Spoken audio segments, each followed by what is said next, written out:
नमस्कार दोस्तों, कैसे हो आप लोग।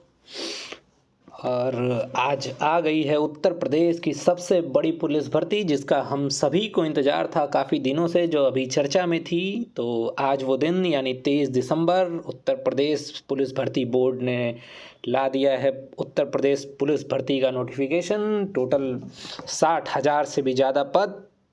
तो आज हम इस पे सारे डिटेल में बात करेंगे इस भर्ती के बारे में। इसमें कैसे क्वेश्चंस आते हैं, सब्जेक्ट क्या है, सिलेबस क्या है, एज क्या है, हाइट क्या होनी चाहिए। तो इस सारी चीज़ों पे आज डिस्कशन करेंगे हम लोग। तो चलिए शुरू करते हैं। सबसे पहले आप लोगों के सामने ये नोटिफिकेशन खुल चुका है उत्तर प्रदेश सरकार का। उत्तर प्रदेश पुलिस भर्ती और प्रोन्नति बोर्ड, देख सकते हो आप लोग। दिनांक आज की डेट दे रखी है 23 दिसंबर 2023। तो आगे बढ़ते हैं। आप ये देखो, आप लोगों के सामने टोटल 60,000 भर्ती, टोटल 60,000 भर्तियां हैं, जिनमें अनारक्षित के पद हैं 24,000 लगभग, ईडब्ल्यूएस के 6,000, ओबीसी के 16,000, एससी और एसटी के 12,000 और 1,200।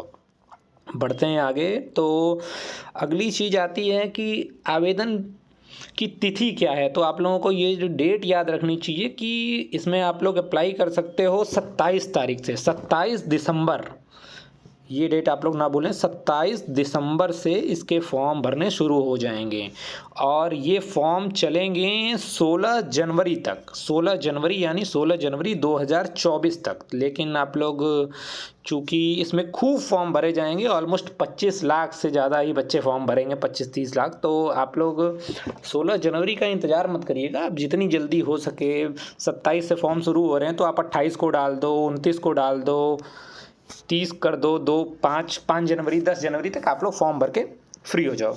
बढ़ते हैं आगे। आवेदन शुल्क की तो देखो, आप लोगों को लिखा हुआ है यहाँ पे कि इस भर्ती प्रक्रिया के लिए आवेदन शुल्क 400 रुपये निर्धारित किया गया है। इसका सिंपल सा मतलब ये है कि फीस जो इसमें आपकी लगनी है वो लगनी है 400 रुपये। बढ़ते हैं आगे। ये सब तो चीज़ें बहुत ही नॉर्मल हैं कि नेशनलिटी इंडियन होना चाहिए, इसमें कुछ खास ऐसा है नहीं।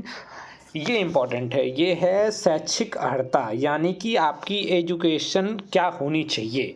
तो यहाँ पे लिखा हुआ है कि आप 10th और 12th, बेसिक सी बात है कि अगर बच्चा 12th किया हुआ है तो वो 10th पास ही होगा, तभी वो 12th किया है। तो सिर्फ 12th चाहिए। और ये भी नहीं है इसमें कि आप लोगों को इतने मार्क्स चाहिए, इतने मार्क्स चाहिए। आप सिर्फ 12th पास होने चाहिए। यहाँ पे सिर्फ शैक्षिक अर्हता का बेसिक सा मतलब यही होता है। बढ़ते हैं आगे। ये इस पे बच्चे काफ़ी परेशान होते हैं कि अधिमानी अर्हताएँ क्या होती हैं। तो अधिमानी अर्हता से कुछ भी लेना देना नहीं है आप लोगों को, आप इसको इग्नोर भी कर सकते हैं। जैसे क्या होता है कि सपोज़ कोई भी बच्चा अगर डोएक से ओ स्तर का कोई भी सर्टिफिकेशन अगर किया है, जैसे कि ट्रिपल सी होता है लेकिन यहाँ पे ओ लेवल मांगा है, तो अगर आखिरी में आपके पास 2 सीटें बचती हैं और 2 सीटों पे 2 बच्चे भी बच रहे हैं, ठीक है, 2 सीट हैं और 2 बच्चे हैं। एक बच्चे के पास ये ओ लेवल का सर्टिफिकेट है और दूसरे बच्चे के पास ओ लेवल का सर्टिफिकेट नहीं है, तो उस केस में दिया जाएगा। और दोनों के सेम नंबर हैं, सपोज़ पहले का नंबर भी 200 है और दूसरे का नंबर भी 200 है, तो यहाँ पे उस बच्चे को लिया जाएगा जिसके पास ओ लेवल होगा। तो उस लेवल पे फ़ायदा होता है। तो इसके बारे में आप लोगों को बहुत सोचने की ज़रूरत है ही नहीं, क्योंकि आप लोग मेहनत करो और इससे ज़्यादा नंबर ले आओ कि इसकी ज़रूरत ही ना पड़े।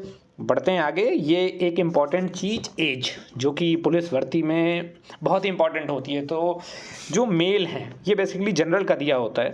तो मेल के लिए मिनिमम एज दे रखी है यहाँ पे 18 वर्ष। और ये अपना देखो, आप यहाँ देखो कि अभ्यर्थी का जन्म 2 जुलाई 2001, यानी कि 2 जुलाई 2001 से पूर्व तथा 1 जुलाई 2005 के बाद का नहीं होना चाहिए। बेसिक सी बात है कि जनरल का जो मेल लड़का है वो 2 जुलाई 2001 से पहले उसका वो जन्म ना हुआ हो और 1 जुलाई 2005 के बाद ना हुआ हो। और वही सेम ओबीसी के केस में आप 5 साल और ऐड कर लो, ठीक है। महिला अभ्यर्थियों के लिए क्या है कि महिला अभ्यर्थी जो हैं उनका जन्म 2 जुलाई 1998, थोड़ी सी छूट दे दी है 3 साल की। 2 जुलाई 1998 यहाँ पे लिखा हुआ है, 2 जुलाई 1998 से पूर्व की ना हो और 1 जुलाई 2005 इसके बाद की ना हो। सिंपल सी इतनी सी बात है। ठीक है, बढ़ते हैं आगे। इसका तो कोई मतलब नहीं है, कैरेक्टर सर्टिफिकेट नॉर्मल बनता है, वो आपका अच्छा होना चाहिए, उसमें तो कोई बात ही नहीं है। बढ़ते हैं आगे। इसके आगे शारीरिक अवस्था, इसके बारे में भी छोड़ लीजिए। सबसे मेन चीज़ आती है आपकी लिखित परीक्षा। इसमें बेसिकली 3 स्टेज में प्रॉपर इसका पेपर होगा। तो पहला स्टेज जो है ये आपका है लिखित परीक्षा का।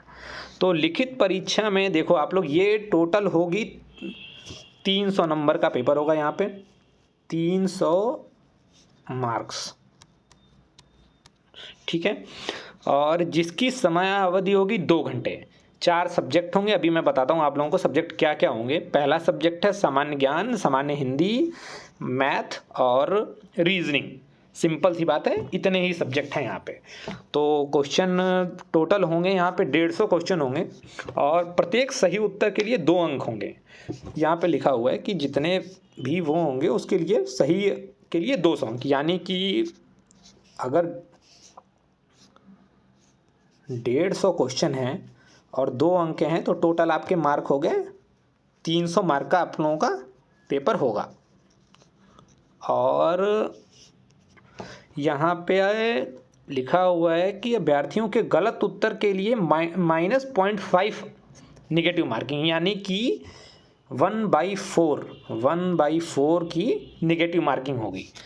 एक क्वेश्चन आप लोग सही करोगे तो उसके 2 अंक मिलेंगे और एक क्वेश्चन अगर गलत करते हो तो 0.5 मार्क्स काटे जाएंगे। सिंपल सी बात है, ये हर पेपर में बेसिकली यही होता है। तो 150 क्वेश्चन है और 300 टोटल नंबर होंगे। बढ़ते हैं आगे। हाँ, ये चीज़ है इम्पॉर्टेंट। परीक्षा OMR आधारित प्रणाली के अनुसार होगी। इसका मतलब ये है सिंपल सा कि आप लोगों की परीक्षा ऑफलाइन होगी, OMR बेस्ड होगी। यानी कि अगर जो भी लोग तैयारी कर रहे हो, आप लोग ऑनलाइन टेस्ट देते हो या फिर टेक्स्ट बुक पे या फिर किसी भी प्लेटफॉर्म पे, तो मैं ये रिकमेंड करूँगा कि आप लोग ऑफलाइन टेस्ट दो, क्योंकि अगर पेपर ऑफलाइन होगा तो प्रैक्टिस भी ऑफलाइन की ही होनी चाहिए। बढ़ते हैं आगे। यहाँ पे दे दिया है नॉर्मलाइजेशन के बारे में कि चूँकि 60,000 भर्ती है और 25-30 लाख तो बच्चे फॉर्म भरेंगे ही। तो जब होगा आपका कई शिफ्टों में पेपर, एक शिफ्ट में हुआ, दूसरी शिफ्ट में हुआ, तीसरी शिफ्ट, चौथी शिफ्ट, तो तब लगेगा नॉर्मलाइजेशन। क्योंकि सपोज आपका पहला पेपर जो आ गया वो टफ़ आ गया, दूसरा पेपर थोड़ा सा कम टफ़ आ गया, तीसरा सबसे ज़्यादा टफ़ आ गया। तो यहाँ पे बच्चों के मार्क को बैलेंस करने के लिए नॉर्मलाइजेशन भी लगाया जाएगा। बढ़ते हैं आगे। इसके बाद लिखित, ये सारी चीज़ें वही दी गई हैं कि लिखित परीक्षा OMR बेस्ड होगी। ये सब है लिखित परीक्षा के जो भी चीज़ें, ये सारी चीज़ें तो बात हो ही चुकी हैं। उसके बाद है दूसरा स्टेप, डॉक्यूमेंट वेरिफिकेशन और फिज़िकल टेस्ट। ये बहुत इंपॉर्टेंट होता है। यहाँ पे एक बार आपने प्री क्वालिफाई किया, सपोज़ 300 में से कट ऑफ आपकी गई, 300 नंबर का पेपर है, सपोज चली गई आपकी कट ऑफ 200 नंबर, ठीक है। तो 200 नंबर पे 2.5 गुना बच्चों को बेसिकली बुलाया जाता है। तो 2.5 गुना नहीं बुलाया जाता, हाँ 2.5 गुना ही बुलाया जाता है। तो आप लोगों के बच्चे 1.5 लाख सेलेक्ट होंगे स्टेज 2 के लिए, यानी कि डॉक्यूमेंट वेरिफिकेशन और फिजिकल टेस्ट के लिए 1.5 लाख बच्चे बुलाए जाएंगे। तो 1.5 लाख बच्चों का सबसे पहले क्या होगा, डॉक्यूमेंट वेरिफिकेशन होगा। पहली चीज़ ये रही। डॉक्यूमेंट वेरिफिकेशन में क्या ही होता है, कुछ है ही नहीं। 10th और 12th है तो 10th 12th की मार्कशीट आपकी सही होनी चाहिए। और यूपी का अगर कोई बच्चा है तो उसका डोमिसाइल होना चाहिए, यानी कि जिससे पता चल सके कि वो उत्तर प्रदेश का निवासी है। इसके बाद इसी स्टेप में दूसरी चीज़ होगी फिजिकल स्टैंडर्ड टेस्ट। ये पुलिस में होता है शुरू से कि इसका जो फिजिकल होता है ना, वो भी दूसरे स्टेप में ही हो जाता है। यानी कि फिजिकल में आपका कुछ नहीं देखते हैं, बस बेसिकली आपकी हाइट कितनी है, यही सब चीज़ें देखी जाती हैं। तो देखो आप लोग की ऊंचाई में क्या है कि सामान्य और पिछड़े वर्ग के बच्चों के लिए, यानी कि जनरल OBC, इस बच्चों की मिनिमम जो हाइट है वो होनी चाहिए 168 सेंटीमीटर, ठीक है। ये मेल का है। और सेम आप आ जाओ अनुसूचित के लिए, देख लो तो ST के लिए छूट दी गई है, 160 ही होनी चाहिए मेल के लिए।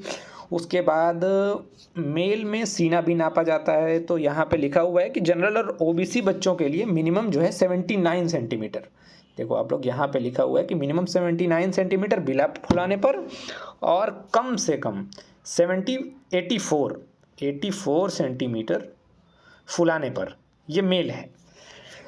और एसटी के लिए 77 बिना फुलाने पर और 82 फुलाने पर, ये है सीने के लिए। और अब बात करते हैं महिलाओं की, तो महिलाओं में सीना नहीं नापा जाता, उनमें वजन नापा जाता है। तो महिलाओं के लिए आप देखो, सामान्य के लिए जनरल और ओबीसी महिलाओं की दी गई है कि न्यूनतम मिनिमम हाइट होनी चाहिए 152। जनरल की थी लड़कों की 168 सेंटीमीटर, लेकिन महिलाओं की काफ़ी कम है, 152 सेंटीमीटर है। और वहीं पे एससी के महिलाओं के लिए 147 सेंटीमीटर। तो ये तो बेसिक सी रिक्वायरमेंट है, आप लोग अपनी ऊंचाई वगैरह नाप के जो भी एलिजिबल हो आप लोग इस फॉर्म को भरिए। और दूसरी चीज़ जो मैंने आपको अभी बताया कि महिलाओं में सीना नहीं नापा जाता, उनमें वजन नापा जाता है। तो महिलाओं के लिए जो न्यूनतम वजन होना चाहिए वो होना चाहिए 40 किलोग्राम। 40 किलोग्राम से ऊपर की महिला होनी चाहिए, ठीक है। बढ़ते हैं आगे। उसके बाद सबसे मेन चीज़ आ गई, इसका स्टेप थर्ड। जो लोग क्वालिफाई करेंगे पहला और दूसरा स्टेप, वो आएंगे। यानी कि ऐसे समझो, आप पहले स्टेप से क्वालिफाई किया, दूसरे स्टेज को भी क्वालिफाई किया, उसके बाद आप लोग आओगे स्टेज थर्ड के लिए। और यूपी पुलिस का सबसे मेन स्टेप, यानी किसी भी इस किस्म के जितने भी पेपर होते हैं उसका सबसे मेन स्टेप यही होता है कि दौड़, फिजिकल में क्या है, सिर्फ दौड़, सिर्फ रनिंग है, इसके अलावा कुछ भी नहीं है। तो इसके बारे में भी ज़्यादा आप लोगों को सोचने की ज़रूरत है ही नहीं, क्योंकि थर्ड स्टेप में सिर्फ आप लोगों की रनिंग है, ठीक है। तो रनिंग में है क्या, आप लोगों को बता देता हूँ कि मेल के लिए क्या है। कि यहाँ पे आप लोगों का लिखा हुआ है कि इस शारीरिक भर्ती परीक्षा में पुरुष अभ्यर्थियों हेतु 4.8 किलोमीटर की दौड़ 25 मिनट में और महिला के लिए 2.4 किलोमीटर की दौड़ 14 मिनट में। तो महिलाओं के लिए थोड़ी छूट दी गई है और पुरुष के लिए लगभग 5 किलोमीटर की दौड़ है 25 मिनट में, और महिलाओं के लिए है 2.5 किलोमीटर की दौड़ 14 मिनट में पूरी करनी होगी। तीसरे स्टेप में सिंपल सी इतनी सी ही बात है। और उसके बाद बढ़ते हैं आगे। इसके बाद तो और कुछ है ही नहीं इसमें। चयन अंतिम योग्यता सूची, ये सब तो नॉर्मल सी चीज़ें हैं। और रिजर्वेशन तो लगता ही है, जो भी क्षैतिज और लंबवत रिजर्वेशन लगेगा वो तो आखिरी में लगता है, जो फाइनल सिलेक्शन होता है। तो ये रही हमारी उत्तर प्रदेश की सबसे बड़ी भर्ती। इसके पहले जो इससे बड़ी भर्ती आई थी मेरे ख्याल से, उसमें आए थे 49,000 पद आए थे, कुछ सालों पहले आया था, ठीक है। 49,000 पद। इससे बड़ी जो उत्तर प्रदेश की भर्ती, सबसे बड़ी भर्ती थी पुलिस भर्ती, उसमें 49,000 पद आए थे। इस बार पहली बार ऐसा हुआ है कि इस भर्ती में 60,000 से भी ज़्यादा पद हैं। और सिलेबस आप लोगों का वही है, normal math, reasoning, GS, Hindi. तो इसमें क्या होता है कि 150 क्वेश्चन आप लोगों के दिए गए हैं कि मैथ, रीजनिंग, जीएस, हिंदी मिला के 150 क्वेश्चन पूछे जाएंगे। तो इसमें वेटेज कितना होता है, ये बच्चों को टेंशन रहती है कि क्वेश्चन किस सब्जेक्ट से कितने आएंगे। तो इसमें मैथ्स से क्वेश्चन आते हैं बेसिकली, जो पिछली बार देखा गया था 20 क्वेश्चन आए थे। मैं ये बिल्कुल नहीं कहूँगा कि इस बार भी 20 ही आ जाएं, हो सकता है कि 20 से 25 कर दे, या कुछ कम कर दे, ज़्यादा कर दे। और वहीं रीजनिंग से आए थे आप लोगों के टोटल 55 क्वेश्चन। यानी कि वैसे तो दिया गया है कि मैथ से 38 आएंगे, लेकिन आए नहीं थे 38, आए 20 ही थे।